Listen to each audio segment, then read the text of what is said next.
Un match.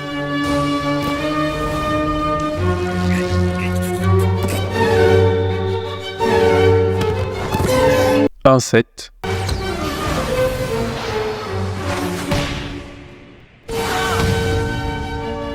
Un point.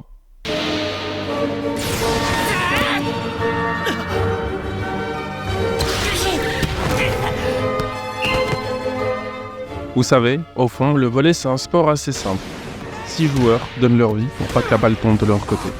Et plus une équipe se rapproche des 25 points, synonyme de fin de set, plus ces points ont de la valeur.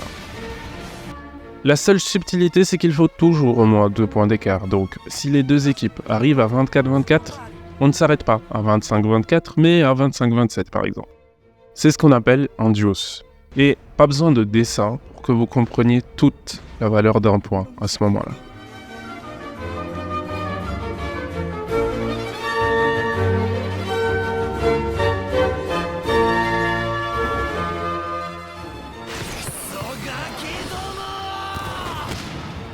Ce que vous venez de voir là, c'est beau, très beau. Déjà parce que ça met en évidence tout le génie de Kageyama qui marque un point sensationnel en situation de duos alors qu'on est au 3e set. Mais en vrai, si ce point il est si beau, c'est aussi et surtout pour ce qu'il nous dit sur Oikawa.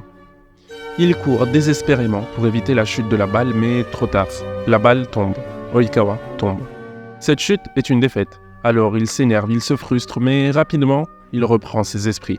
Ce point trace une frontière invisible entre Oikawa d'un côté et les génies de l'autre.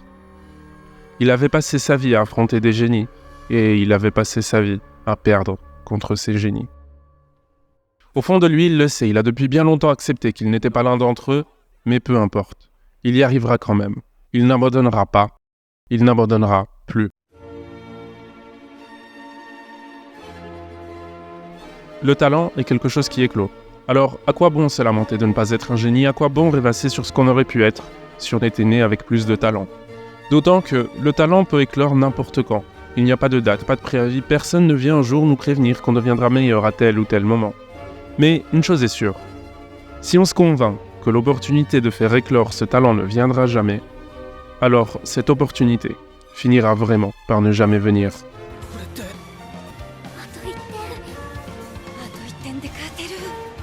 Un point, c'était désormais tout ce qui séparait Oikawa de l'élimination. Tout ce qui séparait Karasuno de la victoire. Un petit point. Mais ce point précisément était peut-être le dernier d'Oikawa avec cette équipe. Alors, il allait y mettre tout son amour pour le volley. Pour rien au monde, il ne laisserait cette balle toucher le sol. Il n'avait qu'une seule chose à faire, la maintenir en l'air. Alors il court, il se démène pour que la balle ne tombe pas, mais il ne se contente pas de la jeter en l'air aveuglément, non. Pas question de donner une balle cadeau. Son identité de joueur était mise à l'épreuve, et lui voulait être meilleur. Il voulait faire partie des meilleurs. Il avait longtemps pensé que c'était impossible, mais pourquoi diable serait-ce impossible? Non, il pouvait y arriver. Il allait y arriver. Alors, quand il a fallu être le plus précis possible, le plus juste et froid possible, quand il a fallu briller sous les projecteurs les plus forts, Oikawa a fait éclore son talent. Il n'était pas un génie, mais il savait faire des passes. Peu importe l'attaquant, il allait toujours lui faire la meilleure passe qui soit. Il allait toujours en tirer le meilleur. Mais à ce moment-là, alors qu'il aurait pu la faire à n'importe qui, il n'y avait en réalité qu'une seule personne à qui faire cette passe. Une seule personne seulement comprenait tout le poids de ce point. Son partenaire d'entraînement, l'as de l'équipe, mais surtout son meilleur ami, Iwaizumi.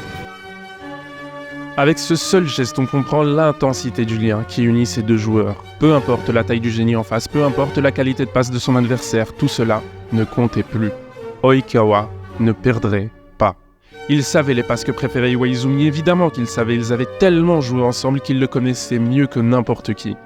Il ne lui restait donc plus qu'à faire ce qu'il savait faire de mieux. Une passe tellement facile à frapper pour son attaquant que ça en était ridicule. Et alors qu'il était en plein déséquilibre en dehors du terrain, Oikawa a fait la meilleure passe de sa vie, mais surtout la plus belle. Une passe qui a traversé tout le terrain avec une hauteur et une vitesse parfaite. Iwaizumi n'avait plus qu'à frapper.